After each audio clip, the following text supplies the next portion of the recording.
அக்கா என்னக்கா நாங்கெல்லாம் வர்றதுக்கு முன்னாடி நீங்க புது செட் பண்ணிட்டு இருக்கீங்களா? புது செட்லாம் செட் பண்ணலப்பா. ஒரு கஸ்டமர் வந்து அவங்களுக்கு புடிச்ச மாரி பீட்ஸ் கலெக்ஷன்ஸ் வந்து செட் பண்ணி குடுக்க சொல்லி கேட்டிருக்காங்க. ஐ மீன் கஸ்டமைஸ் பண்ணி குடுக்க சொல்லி கேட்டிருக்காங்க. ஸோ அதுக்காக தான் நான் எடுத்து வச்சுட்டு இருக்கேன். அப்படின்னா நம்ம சாய்ஸுக்கு நம்ம கஸ்டமைஸ் பண்ணி வாங்கிக்கலாங்களா? அட ஆமாங்க்கா. என்னன்னா, நாம செட் பண்ணியிருக்க டிசைன் ரொம்ப கிராண்டா இருக்குன்னு சொல்லிட்டு நெறைய பேர் என்கிட்ட சொல்லியிருக்காங்க. ஸோ அந்த சாய்ஸ் இப்ப என்னன்னா, எங்க பேஜ்ல இருக்க எந்த ஜுவல்லரி கூடமும் நீங்க எந்த பெண்டன்ட் ஆகட்டும், பீட்ஸ் ஆகட்டும் உங்களோட சாய்ஸ்க்கு கஸ்டமைஸ் பண்ணிக்கலாம். அதுவும் இந்த விமென்ஸ் டே ஆஃபரா ஃபிளாட் 20% ஆஃபர்ல உங்களுக்கு பிடிச்ச கலெக்ஷன்ஸை நீங்க கஸ்டமைஸ் பண்ணிக்கலாம். அக்கா இந்த ஆஃபர் எப்போ இருந்து ஸ்டார்ட் ஆகுதுங்கக்கா? இந்த ஆஃபர் வந்து பார்த்தேன்னா இன்னிலிருந்து மார்ச் 8 வரைக்கும் இருக்கு.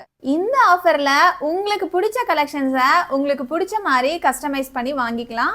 லெட் த டரானி நியூ ஷைன்.